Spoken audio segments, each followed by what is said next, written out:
The observation deck of the UNSS Sentinel hummed with tension as Dr. Liana Chen reviewed the biometric data streaming across her holographic display.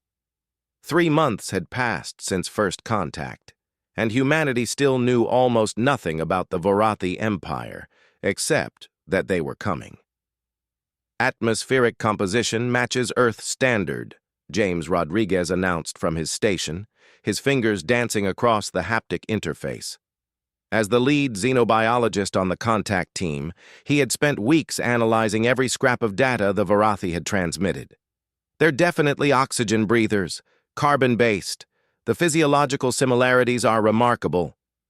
Liana glanced at the main view screen, where the Vorathi flagship hung in high orbit like a silver dagger against the stars. The aliens had been cordial, even eager to establish diplomatic relations. Too eager, perhaps. Something about their enthusiasm set her instincts on edge. "Have you noticed the gravity specifications in their habitat requirements?" she asked, highlighting a section of the data. "0.38 standard. That's lower than Mars." James frowned, pulling up the corresponding files. "Their homeworld, Vorathis Prime, has significantly lower gravity than Earth.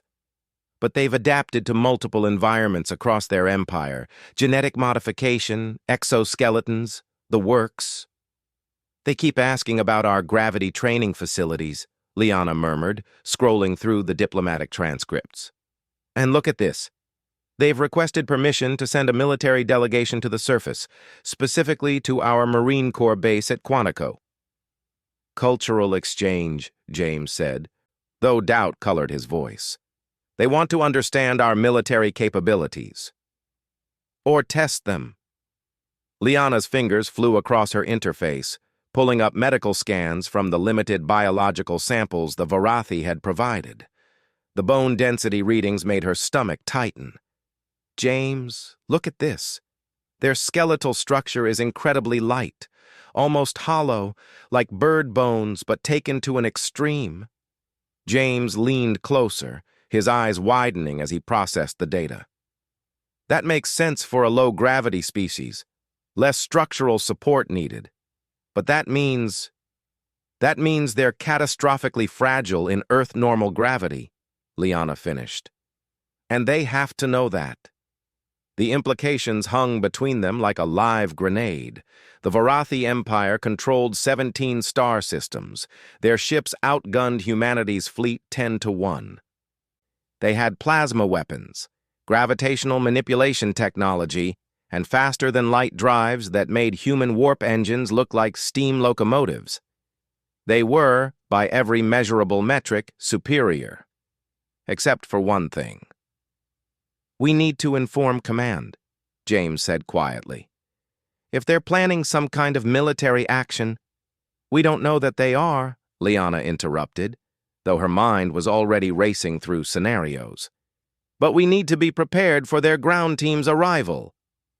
24 hours later, Liana and James stood in the medical bay adjacent to the shuttle landing pad at Quantico.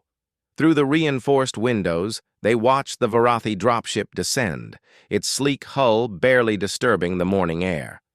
Admiral Sarah Chen, Liana's mother and the commanding officer of Earth's defense forces, stood beside them, her expression carved from granite.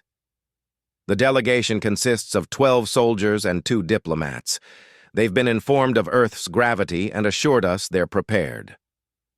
The airlock cycled open. The Vorathi emerged in their full military regalia, armored exoskeletons that gleamed like polished chrome, helmets that concealed their features behind mirrored visors.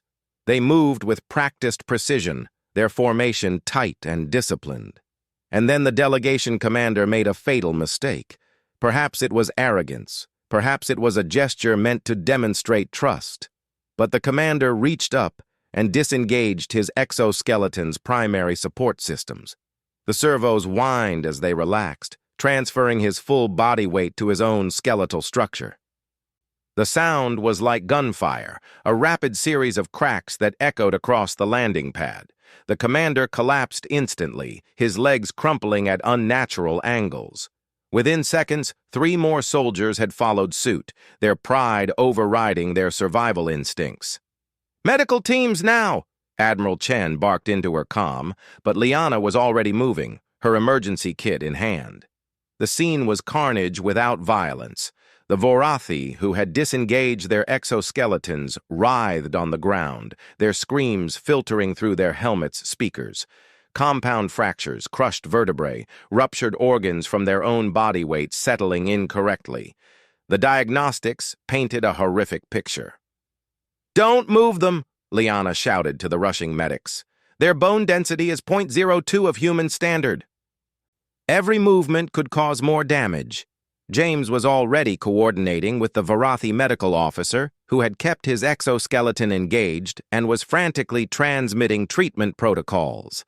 The aliens' technology could heal them, but the damage was extensive. As Liana worked to stabilize the commander, her medical scanner revealed something else. Combat enhancement implants, neural weapons interfaces, metabolic boosters designed for rapid healing. These weren't diplomats playing soldier. They were elite warriors, veterans of a dozen campaigns across the Vorathi Empire, and Earth's gravity had destroyed them in seconds. 3 days later, in a secure conference room aboard the Sentinel, the Vorathi ambassador stood before the human delegation. His exoskeleton was bulkier now, reinforced with additional support struts. "We underestimated your world," Ambassador Kelthris said, his translated voice carrying notes of what might have been grudging respect. "Our intelligence suggested Earth would be like other worlds we have conquered. We believed our superior technology would compensate for any environmental challenges." Admiral Chen's expression didn't change. "Conquered. A poor translation," Kelthris said quickly. "Integrated. Absorbed. We have brought 17 civilizations into our empire. All recognized our superiority and joined willingly after appropriate demonstrations of strength." He paused. "We cannot demonstrate strength on your world. Our soldiers cannot even stand without mechanical assistance." Liana watched the ambassador carefully, noting the subtle shift in his posture, a gesture her xenological database tagged as submission in Vorathi culture. "Your planet is a fortress," Kelthris continued, "a gravity well that would crush any invasion force. We came here planning to test your military, to evaluate whether integration would require force. Instead, we learned that your children play in conditions that would kill our finest warriors." James spoke up for the first time. "So this is over? You're abandoning your plans?"